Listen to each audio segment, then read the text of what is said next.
Tonight, a former dean at Michigan State University is headed to trial. William Strampel was Larry Nassar's boss at Michigan State.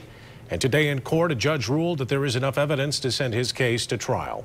The 70-year-old faces several charges, including misconduct in office. He's accused of groping women and having their nude pictures on his computer. All day, we heard evidence against Strampel from several students, the victims of alleged sexual harassment. Tonight, Lindsay McComo brings you an interview with the woman who played an integral part in building the case against him. It is a story you'll only see on 8. So do you think it ends with Nassar and Strampel, or do you think there's still people at the university who added to this culture? The culture is deep, and it obviously starts top down. Nicole Eastman graduated from MSU's College of Osteopathic Medicine in 2010. Previously, she's only been identified as victim 4 in court documents. She remembers the first conversation she ever had with Dean William Strampel vividly. Dean Strampel came up to the right side of me and he started having a conversation about sex. And obviously that's an inappropriate conversation. After that initial interaction, Eastman said she confided in alumni coordinator Kim Camp. Her exact words were, "Nicole, everybody knows about his behavior and nothing ever changes." She was baffled by what she was told. You're in a very vigorous program.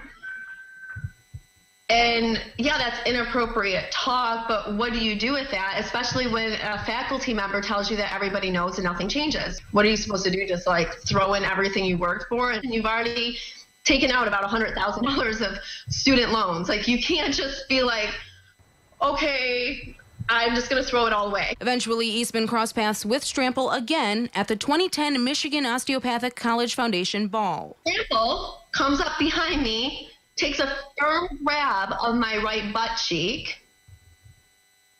I turn around. I'm obviously in shock. It was humiliating then to see at the table to the right of him was standing his wife, a couple other faculty members, one that has now passed away, unfortunately, and not one person said anything to him. Eastman lived with that humiliation for years after, but something changed this January when she heard courageous women stand up to Larry Nassar in court.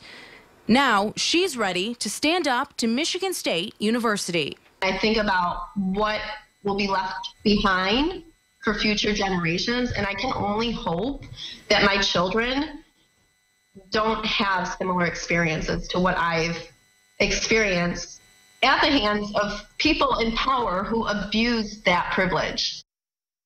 Her accusation about confiding in Kim Camp was the first time we've learned about a student telling an MSU employee about Strampel's behavior, so I did reach out to MSU. They, however, declined to comment. Reporting in the newsroom, Lindsay McComo, 24 Hour News 8.